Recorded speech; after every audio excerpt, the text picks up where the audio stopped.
We all know about the greatness of ancient Rome, majestic forums, Colosseum, aqueducts, and the roads that exist to this day. But what really allowed Rome to expand so vastly, and how did it manage to keep so many territories for thousands of years? Of course, we are talking about the legendary Roman army. What was its main secret, and why was it so powerful for ancient time? Today we will try to find out about this. Enjoy watching. Better to clarify that the Roman army had constantly changed over time. The army of the early Republic and the army of imperial times were very different. The early Roman army was the armed forces of the Roman kingdom and of the early Roman Republic. During this period, when warfare chiefly consisted of small-scale plundering raids, it has been suggested that the army followed Greek models of organization and equipment. The early Roman army was based on an annual levy. Until the establishment of the Roman Republic and the office of consul, the king assumed the role of commander-in-chief. However, from about 508 BC, Rome no longer had a king.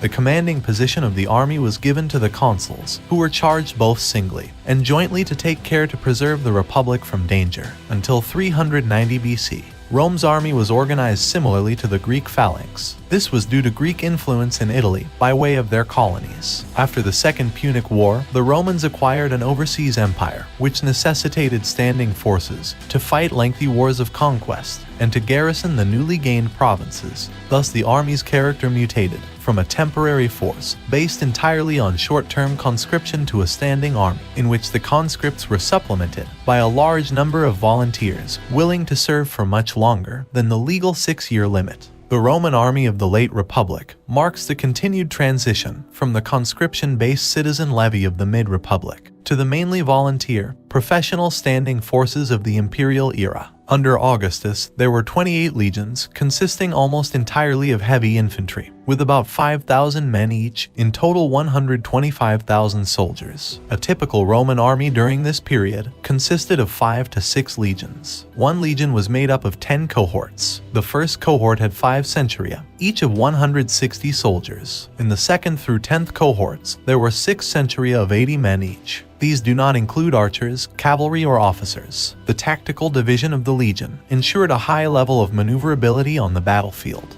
The legion also included walled and throwing machines and wagons. In the 1st century after Christ, the number of the legion reached almost 7,000 men. Legions were flanked by the auxilia, a corps of regular troops recruited mainly from peregrini, imperial subjects who did not hold Roman citizenship.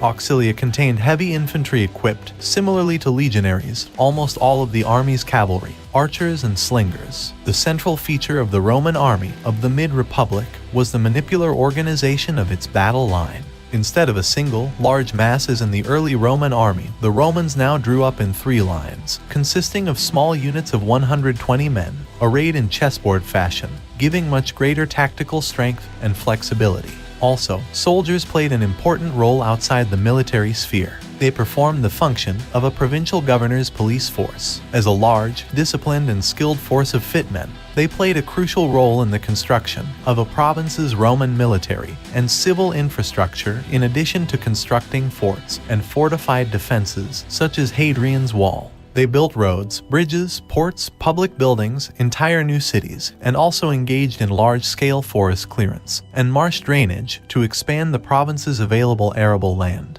The Second Punic War saw the addition of a third element to the existing dual Roman structure: non-Italian mercenaries, with specialist skills lacking in the legions, such as Numidian light cavalry, Cretan archers, and slingers from the Balearic Islands. From this time, these units always accompanied Roman armies. By the end of Augustus' reign, the imperial army numbered some 250,000 men. The numbers grew to a peak of about 450,000 by 211 after Christ. It is also worth noting that the Roman army had a special preference for a well-fed soldier, who fights better and is physically stronger in combat. The Roman legion's staple ration of food was wheat. In the 4th century, most legionaries ate as well as anyone in Rome. They were supplied with rations of bread and vegetables, along with meats such as beef, mutton, or pork. Rations also depended on where the legions were stationed or were campaigning. By the end of the Roman Empire, the Roman army returned to regular annual conscription of citizens, while admitting large numbers of non-citizen barbarian volunteers, which in turn led to the barbarization of Rome.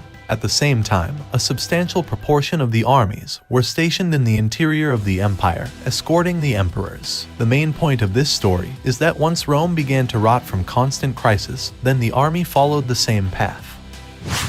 That's all for today. I hope you enjoyed this video. Leave your comments, subscribe, and see you later. Goodbye.